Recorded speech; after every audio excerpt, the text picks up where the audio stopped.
करीब 117 ऐसे डेवलपर्स हैं जिनसे वारंट इशू करके 160 करोड़ रुपए की रिकवरी करी है महाराष्ट्र रेरा ने। गांव रेरा ने भी करीब 7 करोड़ रुपए जब्त की है सिक्योरिटी मनी 20 डेवलपर्स की। जी हाँ, डीएलएफ की, जैसा कि मैं पहले भी बता चुका हूं, अगले 3 से 4 सालों की बहुत अच्छी स्ट्रेटेजी है। वो करीब 80,000 करोड़ रुपए की प्रॉपर्टी लॉन्च करने वाले हैं। हेलो फ्रेंड्स, प्रॉपर्टी लेनदेन.com चैनल पे मैं भूपेंद्र सिवाग आपका वेलकम करता हूं। आज हम रियल एस्टेट अपडेट का 32 एपिसोड आपके लिए लेके आए हैं। आज के इस रियल एस्टेट के अपडेट में आपको बहुत नई नई रियल एस्टेट की जानकारी मिलेगी। तो बिना किसी देरी के हम अपना आज का एपिसोड शुरू कर देते हैं। आगे बढ़ने से पहले बस यही कहूँगा मैं आपसे, वीडियो लास्ट तक जरूर देखना। वीडियो पसंद आए तो वीडियो को लास्ट में जरूर लाइक करना, और चैनल पे पहली बार आए तो चैनल को सब्सक्राइब करे बिना बिल्कुल ना जाए, और फॉरवर्डेड वीडियो देख रहे हो तो भी चैनल को सब्सक्राइब जरूर करें। तो सबसे पहले हम बात करेंगे गुड़गांव की। गुड़गांव में इस वीक या कहें हम जो पिछला हफ्ता गया है, करीब 2 नए लॉन्चेस हुए हैं और दोनों सुपरहिट रहे हैं। मैं बात कर रहा हूँ गोदरेज 89 की। जेनिथ नाम का प्रोजेक्ट था, लोगों ने खूब पसंद किया। उसकी एक वजह ये थी कि गोदरेज इसमें जो प्राइस है वो बहुत अच्छा लेके आया और लोगों ने उसको हाथों हाथ लिया। तो इससे एक चीज़ ये स्पष्ट होती है कि अगर आज भी बिल्डर प्राइस ठीक लेकर आएगा तो उसको खरीदने वाले लोग आज भी हैं, इन्वेस्टर आज भी हैं। ये सीख है दूसरे डेवलपर के लिए भी कि अगर आप प्राइस ठीक लेकर आएंगे तो आपकी जो प्रॉपर्टी है वो जरूर बिकेगी। बायर्स तैयार बैठा है लेने के लिए। दूसरा सबसे बड़ा जो हिट रहा इस वीक का वो आशियाना अमारा सेक्टर 93। जी हाँ, बहुत लिमिटेड से अपार्टमेंट थे, हाथों हाथ ये भी सेल हो गए। पहले दिन में ही 70% इनका स्टॉक क्लियर हो गया। दूसरे दिन के लिए गिने चुने इनके अपार्टमेंट बचे थे। यहाँ पर बहुत सारे लोगों को अपार्टमेंट नहीं भी मिले।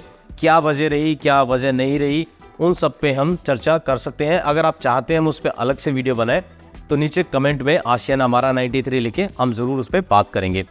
अब बात कर लेते हैं M3M की। M3M को लेके 2 अपडेट है। एक मनी लॉन्ड्रिंग का केस चल रहा था जिसमें ट्रायल कोर्ट में मनी लॉन्ड्रिंग के केस में M3M के प्रमोटर्स को इंटरिम बेल मिल गई है।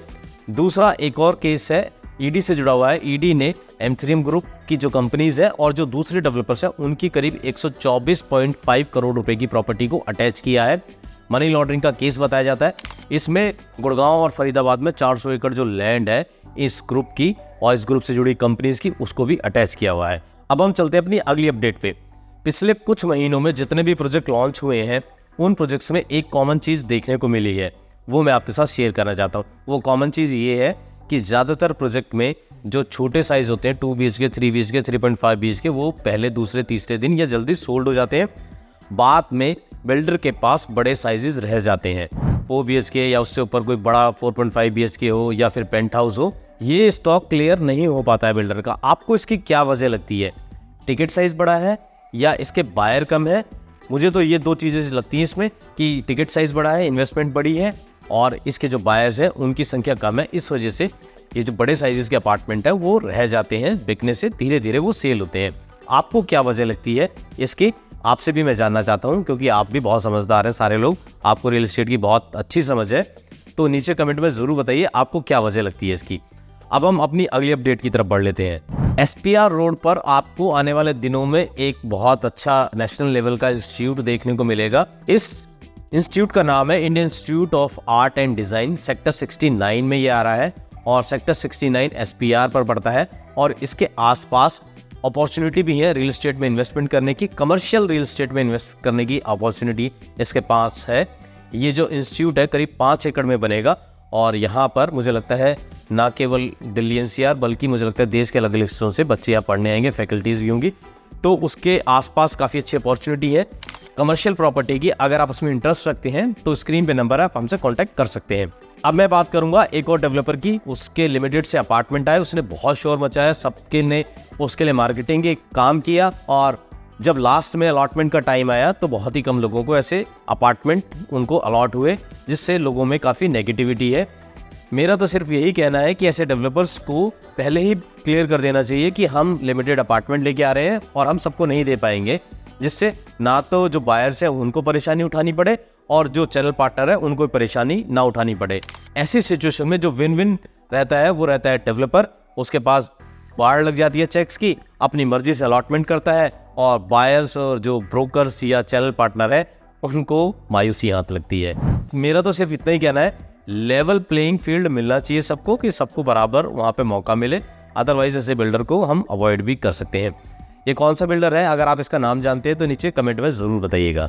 अब बात फिर से गुड़गांव की कर लेते हैं। गुड़गांव में आप लोगों को पता होगा सेक्टर 29 कमर्शियल सेक्टर है, गुड़गांव का सबसे सक्सेसफुल कमर्शियल सेक्टर है। जब भी किसी कमर्शियल का एग्जाम्पल देना होता है सक्सेस का, तो बताया जाता है गुड़गांव का सेक्टर 29 बहुत सक्सेसफुल है। यहाँ पर होटल्स हैं, यहाँ पर रेस्टोरेंट्स हैं, यहाँ पर बहुत सारे आउटलेट्स हैं, सब बहुत अच्छे से चलते हैं।